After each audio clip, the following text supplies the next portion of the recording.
दुनिया के लोग परमेश्वर को ढूंढना चाहते हैं, उससे मिलना चाहते हैं, लेकिन परमेश्वर का कलाम बोलता है, परमेश्वर का वचन बोलता है कि जो कोई जय पाएगा वो इन वस्तुओं का वारिस होगा और मैं उसका परमेश्वर होऊंगा और वो मेरे पुत्र और पुत्रियां होंगे। लेकिन आपको किस पर जय पाना है? आपको पाप पर जय पाना है। आपको किस पर जय पाना है? आपको अपने विचारों पर जय पाना है, अपने ख्यालों पर जय पाना है, अपनी सोचों पर जय पाना है। कि अगर आज आप ख्याल कर रहे हैं कि शायद मैं ठीक नहीं होने वाला, तो आप जय पाए अपने ख्यालों पर। अगर आप ख्याल कर रहे हैं कि शायद कोई ख्याल आपके दिमाग में आ रहा है, कोई ख्याल, कोई विचार आपके दिमाग में आ रहा है कि शायद मैं चंगा नहीं हो सकता, मेरा काम नहीं बन सकता, तो लेकिन मेरे प्रभु का वचन का विचार एक आपके लिए नॉलेज के लिए आ रहा है। बोल रहा है कि जो कोई आज जय पाएगा इस विचार पर, बोलता है कि यीशु मसीह बोलता है कि मैं उसके लिए सब कुछ कर सकता हूँ। वो लोगों के ऊपर दया करता है जो लोग पाप पर जय पाना जानते हैं, लेकिन मनुष्य के बस की बात नहीं है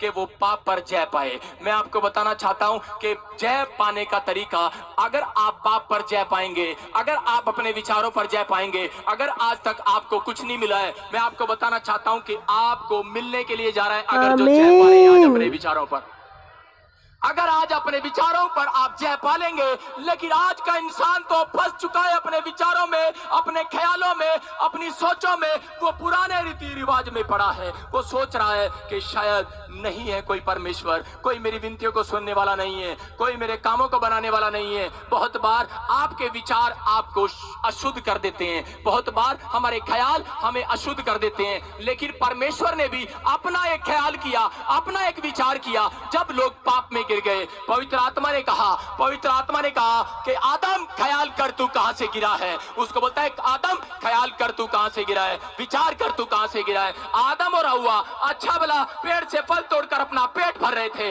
लेकिन क्या हुआ? अचानक उनकी जिंदगी में ऐसा गरीबी कहां से आ गई? मैं आपको बताना चाहता हूं कि एक व्यक्ति गरीब भी अपने विचारों से होता है। परमेश्वर कभी किसी को गरीब नहीं बनाता। एक व्यक्ति अपने मन से गरीब है, अपने मन से, अपनी सोचों से, अपने ख्यालों से गरीब है। परमेश्वर आपको बताना चाहता है कि जो अपने ख्यालों को, अपने विचारों को ऊंचा करेगा, परमेश्वर उसके स्टैंडर्ड को भी ऊंचा कर देगा। आज हालेलुया बोल रहा है, उसके ऊंचा कर देगा उसके स्टैंडर्ड को। आमीन। वो ख्याल कर रहे थे और परमेश्वर का एक विचार आया, बोलता है आदम ख्याल कर तू कहां से गिरा है, ख्याल कर।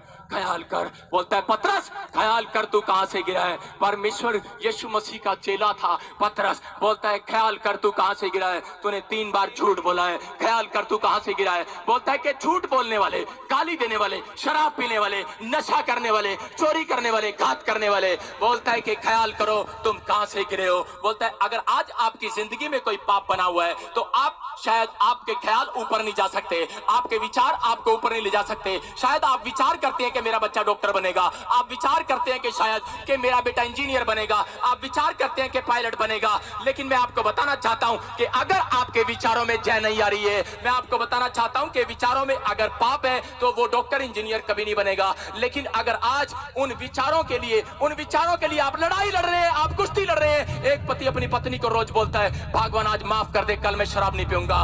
एक बच्चा अपनी माँ को बोलता है कि मम्मी माफ कर दो, आज के बाद मैं फिल्म देखने थिएटर में नहीं जाऊंगा, मैं ट्यूशन को मिस नहीं करूंगा, मैं स्कूल को मिस नहीं करूंगा। परमेश्वर का आत्मा बोलता है कि जाकर उन लोगों से कह देना, जब मैं घर से निकला, आज मैं फास्टिंग प्रेयर करके जब खत्म करके निकला, आसमान के खुदा ने मुझे कहा जाकर उन लोगों को कह देना, जितने लोग अपने घरों से निकल कर आएंगे उनसे जाकर कह देना, जितने लोग आज पाप पर जय पालेंगे, अगर नहीं पा रहे हैं उनके लिए मैं खुशखबरी लेकर आया हूं। मैं आज से 2017 साल पहले उनके लिए क्रूस पर पाप पर जय पा चुका हूं। Hallelujah hallelujah. आप ढूंढ रहे हैं, आप मारे फिर रहे हैं। बहुत सारे लोग फुटपाथ पर है, यतीम है, अनाथ है, बेसहारा है, बेकार है, लाचार है, रोगों से ग्रस्त है, कोमा में, हॉस्पिटल में, विपत्तियों में दुर्नाग्रस्त है, कर्ज में दबे, सफर में है। वो ये ढूंढ रहे हैं कि शायद कोई आएगा, कोई वकील हमारी लड़ाई लड़ेगा, शायद कोई आएगा वकालत हमारी लड़ाई लड़ेगा, वो जज है।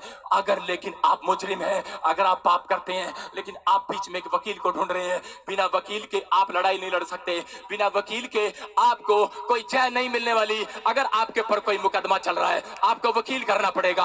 अगर आपको धरती के ऊपर कोई अगर चोरी का केस है, आपको मुकदमा करना पड़े, आपको उसी समय कोई वकील करना पड़ेगा। लेकिन मैं आपको बताना चाहता हूं मेरे भाइयों मेरे बहनों कि अगर कोई पाप में जीवन बिता रहा है तो परमेश्वर का आत्मा बोल रहा है कि स्वर्ग में भी उसको मुकदमा लड़ना पड़ेगा। लेकिन बोलता है कि सुन लो, आज उन लोगों के लिए खुशखबरी है। बोलता है ईस्टर के दिन यीशु मसीह जी उठा, आपका मुकदमा जीत चुका है, आपका मुकदमा जीत चुका है। जिन्होंने यीशु के नाम पर विश्वास किया, एक भी जन बोलता है कि मुकदमा नहीं हारेगा, नहीं हारेगा। जय पाना पड़ेगा आपको। अगर आज आपके विचारों में जय नहीं है, आपके ख्वाबों में जय नहीं है, आपकी सोचों में जय नहीं है, लेकिन परमेश्वर का आत्मा बोल रहा है कि जो कोई जय पाएगा आज अपने पाप पर। यीशु मसीह आया, आपको बता रहा हूं, पूरी दुनिया को बता रहा था कि मैं क्रूस पर आऊंगा और मैं तुम्हारे पापों के लिए, मैं तुम्हारे कर्जों के लिए, मैं तुम्हारी समस्याओं के लिए, मैं तुम्हारे गुनाहों के लिए, अगर तुम लड़ाई नहीं लड़ पा रहे हो, लेकिन बोलता है कि मैं जय पाकर दिखाऊंगा। क्योंकि इंसान बोलता है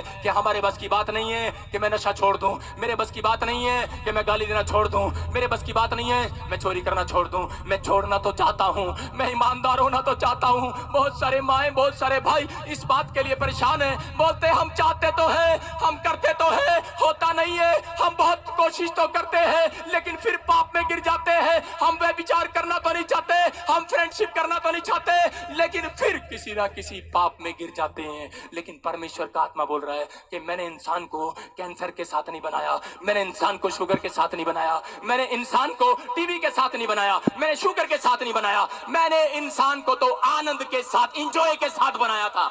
इंजॉय के साथ, आप इंजॉय करने के लिए धरती पर रखा है। वो परमेश्वर का नाम जितने लेते हैं, परमेश्वर के नाम की जय जयकार जितने करते हैं और जितने जय का जीवन जीते हैं, जितने पाप से हटकर जीवन जीते हैं, परमेश्वर उनकी जिंदगियों में उनके स्टैंडर्ड को ऊंचा करता चला जाता है। आमीन। आप मुंह से निकालने लगे कि मैं जय पाऊंगा, मैं जय पाऊंगा, मैं पाप पर जय पाऊंगा, मैं आज चोरी करने के कामों पर मैं अपने स्वभाव पर जय पाऊंगा, मैं अपने स्वभाव को छोड़ दूंगा, मैं पुराने स्वभाव को छोड़ दूंगा, मैं जय पाऊंगा। लेकिन कोई नहीं पा सका। दाऊद आया, लेकिन एक औरत उसको पसंद आ गई, उसने उसको पाप में गिरा दिया। वो भेड़ बकरियां चगाता था, लेकिन राजा नहीं था उस समय। भेड़ बकरियां चगाता था, लेकिन हुआ क्या, भेड़ बकरियां चगाते चगाते उसके दिमाग में ख्याल आ गया कि मैं जय पाऊंगा, मैं पाप पर जय पाऊंगा और मैं भेड़ बकरियां चगाने वाला नहीं रहूंगा, मैं राजा बनूंगा, राजा बनूंगा। उसने अपने विचारों में जय लेकर आया, अपने विचारों में स्टैंडर्ड लेकर आया, अपने ख्यालों में स्टैंडर्ड लेकर आया। अगर आप कोई इंजीनियर, डॉक्टर या कोई राजा बनना चाहते हैं, आज आप अपने विचारों में जय लेकर आए, आप अपने सोचों में अच्छी बात लेकर आए।